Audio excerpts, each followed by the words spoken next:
क्या कोई हिंदू व्यक्ति अपने पहले विवाह को खत्म किए बिना इस्लाम अपनाकर दोबारा विवाह करता है तो क्या वो विवाह कानूनी तौर पर वैध माना जाएगा?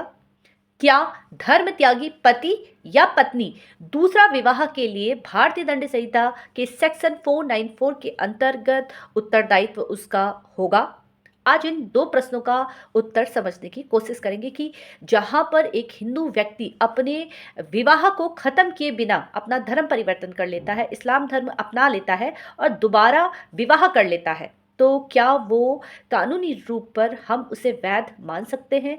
देखिए, एक केस के ज़रिए इसे समझने की कोशिश करेंगे, जहाँ पर पति ने अपनी पत्नी को अ, तलाक दिए बिना विवाह के उद्देश्य से इस्लाम धर्म अपनाकर दूसरी महिला से विवाह किया।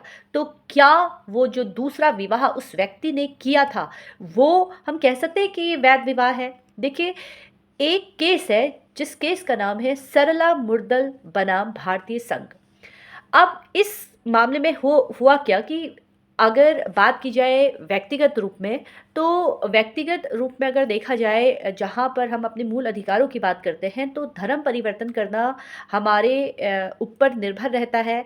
हम अपना धर्म चेंज कर सकते हैं, ये एक मूल अधिकार है। लेकिन अगर दूसरे विवाह को सुविधाजनक बनाने के लिए हम धर्म परिवर्तन करते हैं, जहाँ पर हम उसका सहारा ले रहे हैं, दूसरे विवाह करने के लिए अगर हम सहारा लेके धर्म परिवर्तन कर लेते हैं और दूसरा विवाह कर लेते हैं, तो उस वक्त क्या होगा?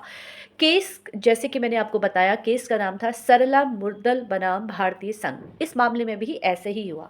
वहां पर व्यक्ति ने अपने विवाह को कानूनी रूप से समाप्त नहीं किया था और दूसरे विवाह को सुविधाजनक बनाने के लिए अपना धर्म परिवर्तन का सहारा लिया। जो एक जब यहाँ पर मामला आया, जब उनकी पत्नी, जो पहली पत्नी है, वो इस मामले को लेकर न्यायालय तक पहुँची, सुप्रीम कोर्ट तक पहुँची, तो उनका ये कहना था कि मेरे पति ने जो दूसरा विवाह किया है, वो धर्म परिवर्तन इसलिए ही किया है क्योंकि वो दूसरा विवाह करना चाहते थे। जहाँ पर उनका उद्देश्य ही दूसरा विवाह करना उन्होंने इसलिए किया क्योंकि अपना धर्म चेंज करने के बाद ही वो दूसरा विवाह कर सकते थे। जहाँ पर उनका उद्देश्य दूसरा विवाह था, स्वेच्छा से वो अपना धर्म परिवर्तन नहीं कर रहे हैं, वहाँ पर उन्होंने अपनी विवाह को सुविधाजनक बनाने के लिए धार्मिक रूपांतरण का सहारा लिया। देखिए, सुप्रीम कोर्ट ने इस मामले को, मैं कहा कि देखिए, अगर आप धर्म परिवर्तन कर रहे हैं तो ये आपका मूल अधिकार है, जहाँ पर कोई भी व्यक्ति अपना धर्म परिवर्तन कर सकता है। लेकिन अगर आप सिर्फ इस उद्देश्य के साथ अपना धर्म परिवर्तन करने की सोच रहे हैं कि आप अपने दूसरे विवाह को सुविधाजनक बनाने के उद्देश्य से धार्मिक रूपांतरण का सहारा ले रहे हैं, तो जो दूसरा विवाह होगा वो वैध नहीं होगा, यानी कि वो अवैध माना जाएगा।